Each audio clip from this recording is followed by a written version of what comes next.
Bonjour. Certes, tout le monde connaît le tiramisu, et si chacun peut le revisiter à sa façon, je réalise toujours ce dessert avec ses ingrédients de base, à savoir, par exemple pour 6 personnes,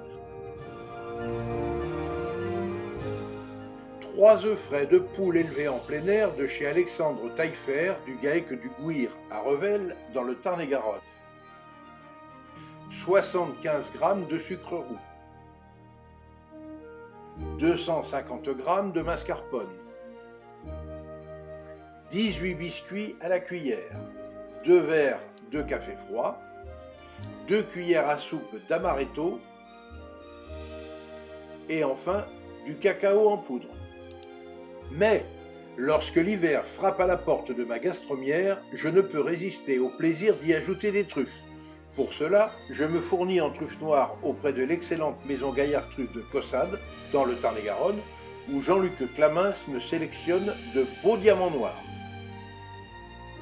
Personnellement, je prépare toujours mes tiramisu 24 heures à l'avance et je commence par clarifier les œufs en séparant les jaunes des blancs. Puis dans un saladier, je bats les jaunes avec le sucre en poudre jusqu'à ce que ce mélange blanchisse. J'ajoute alors le mascarpone tout en continuant à mélanger avant d'intégrer la truffe taillée en brunoise dont je conserve quelques lamelles pour le dressage.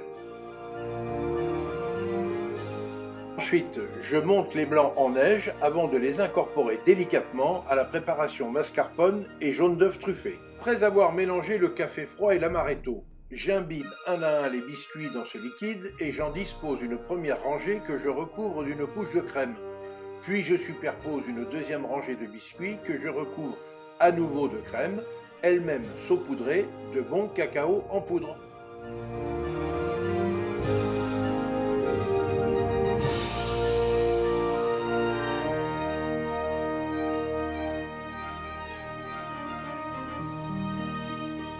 Cette année, Saint-Valentin oblige, j'ai aussi fait la surprise à mon épouse de réaliser cette verrine pour nous deux et le succès fut au rendez-vous.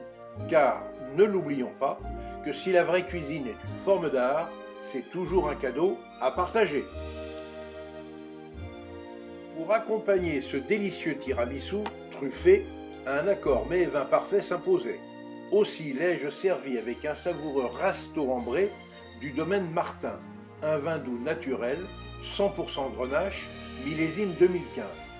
La production de cet excellent rasto est limitée à 3000 bouteilles, issues d'un patient élevage durant 48 mois en vieux foudre de chêne.